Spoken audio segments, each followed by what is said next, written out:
ka qayb qaadashada arrimaha bulshada ayaa horseeda in la helo horumar wanaagsan waxaana barihii u dambeeyay deegaanka Dhadhaab si mutadawacnimo uga hawlgelayay Maxamed Cabdi Weerar oo samafale ka soo jeeda degmada Dhadhaab wuxuu samafalahani deegaanka kuma xumaato oo hoos yimaada degmada Dhadhaab gaarsiiyay adeeg caafimaad oo bulshada deegaankaasi ay baahi weyn u qabeen waxaana ugu horeyn warbaahinta la hadlay odayaasha deegaanka kuma xumaato iyagoo ka mahadceliyay adeegan caafimaad ee la gaarsiiyay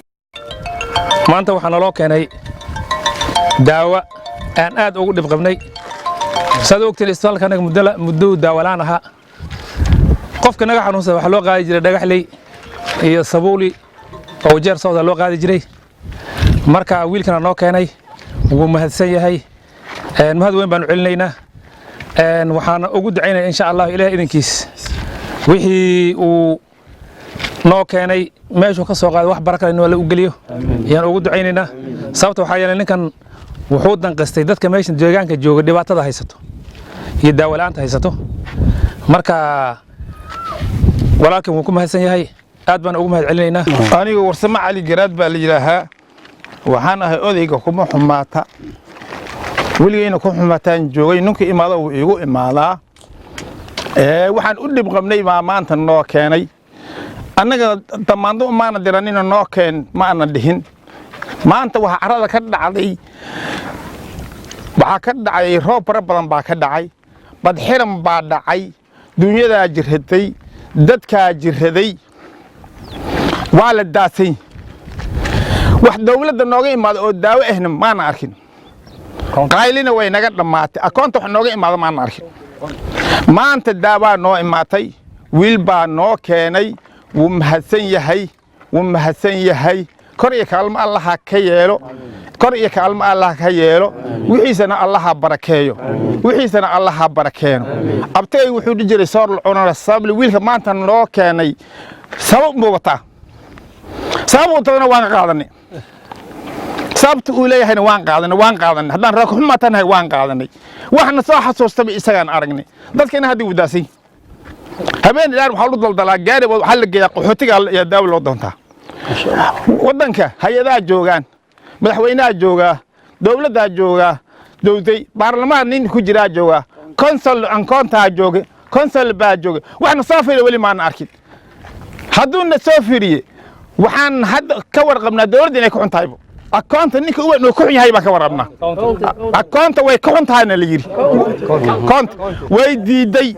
daawadan ay diidan ka warqabnaa daawadan annaga la degnay madaxweynaha naga ma qaad ka wax iska day baahi baan u qabni baahi yaan u qabni wuu mahadsan yahay wiilka Allah barakeeyo abaal baan u haynaa waan u gudi doonaa hadii la yiraahdo waan u gudi doonaa dibkina haybu naga furtay xoolaha naga way jiran yihiin waxaan jirayna ma jiro wali daawo ma aan helin hadalkan intaas ka bixin nabadgelyo Maxamed Yuusuf Cabdi Weerar daan waay marka Allah ku barakeeyo waxa doonaysan Allah ku siiyo waa mid duqashay waxa la soo roqon sabab leh kolba wax basoob ma jirtaa rag aan dooranay ee madaxweyne waxaan maleen 4 bilood baa badxiran ku jirnaa anaga hadda lagtan sabuuli anaga dhaxana way xirantay hadda saacad qulusaa geeli meesha jooga hadda cadadu carre wuxuu meesha leeyahay boor caano inta jackson bujooga ilmihi maalay ka carray saacadan hadda wala carray qaniin wala carray ariga wadaasan yahay goosdoor waxa riyaha idaha bahal kulli lahaa san kaydii ka keenan wixii dhan waan cusaan daawada ayada ilaa 4 bilood ma qaylineen waana laga qaaday qayle waana laga duubay warkii waana laga qaaday telefoonki hatta markii meeshan telefoon laga qawaay heer gaartay waan ka warqabnaa meeshan wixii maalmahan ku qabsaday Dhadhaab dhahareed cad waan ka dhigaysanay wixii ka damba ku qabsay ilaa maanta ilaa xalay wixii weerar lagu qabto wanaagsan adiga oo hadda wax mas'uul oo maanta ku saaran jirin oo anaga hadda maanta aan ku saaran isu jirin baa naga xanuunsatay dalkaada iyo dadkaada dhibka haya xanuunsatay Allah ku barakeeyo waxa doonaysan Allah ku siiyo anaga waan ku soo dhaweynaa waxa doonaysan waan kula qaadan insha Allah Abdullaahi Hayre waan kula qaadaynaa rag iyo dumar maanta arintaada markay maqleen aad baa loo gumgumay sababta waxaan u baahnaan beed daawada intan leeg ee dawlad soo liibin nin jeefkiisa ka soo gaday wali ma arkin had dawladda aan kala anahay dawladda ma la daawo ma loo cilad ma jirtaa mooy daawo ma loo inta maanta akan dawladda ma waynin 6 bilood in daawo noo waysa ma dhici karto sabuula diiran maana 7 kilomitir isku jirnaa daawada aan ka soo qaadnaa isku daaweynaa habeen aan wiil baan ugu qani abasi ku qarinta meesha li alkunay meel agteeda wiilka abasi harriba cuntay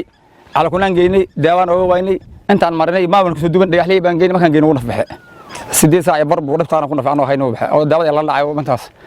وحلو عبيا ماشي لبعض لبعض المجال أنا عندي جنا على كنا كم عندي جنا داوان أو ويني ugu dambeynna waxaa isna dhankiisa warbaahinta la hadlay samafale Maxamed Weerar isagoo sheegay in soo gaarsiinta adeegan caafimaad deegaanka kuma xumaata oo kala kulmay caqabado aad u adag balse ugu dambeyn uu ku guuleystay inuu adeegan caafimaad soo gaarsiiyo deegaanka wuxuu kale oo uu sheegay inuusan cidna uga hibaysan doonin caawinta bulshooyinka ku nool deegaanka Dadaab iyo nawaaxigeeda aadna waan iga mahad celinayaa soo dhawaashaha inkastoo filayay inay saan nooga weynaato bulshada maya dadka ma ka hadlayay waxaan rabnay waxyaalo fara badan aan soo wadanaa jiray waxaan rabnay inaan keenno haama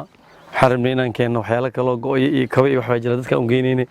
waxyaalihii oo dhanba maanta culays badan baana galay marka culays badan baana la saaray warqadihii intaan meelaha dawa wareeganayn waxaan islahayn wax walba waan ka soo kala dhammaan aniga ayagii haddana way diideen daawooyinka inay qaadaan أنا قاعد أجدين سيتهاي مركب هوا هات لكن أنا قد كنا وين والله أنا إن شاء الله تعالى إلهنا رالك كمان نقول ظلمك قد كنا واللي استاجينا وحي تبرتنا نيم والبنا ماشى ده ماشى كسر جيد ماشى وإسكا وحقبصة قد كنا نقرب استاجنه وحي أباهين داوين وحي يرى أباهين وقرب وحلا وحي يرى كم حمات مركب هيجي أباهين بنقرب نيجونا إن شاء الله تعالى وحنا نحقق جنا نيجي أهان شخصيا إنني مسو مرأي عندنا كمهي بناي عندنا جماعة بسناي وضينا مودن ما أنت أنا نسول حق له مال الله كان إنسان نسول حق لي عندنا دتك نحب بهذانا أولا نبونا ناكه يقول حساب تما نقول مشان كي ما أنا هاي ولا علشان أنا هاي قرب كينا له سوى الباي يقول حساب تما إن شاء الله تعالى هدي مقالنا مصور صندوقنا وحي ودرنا ما أنت هل إلا وحي نطانية قاضي كرو ودوشي دي مسؤولية ده سفي عن أسكو رسالنا قرب عن أسكو هنا وهنس حسوسنا إن شاء الله تعالى الله نبارك إن شاء الله شير جحنو قارتين تجمد الداب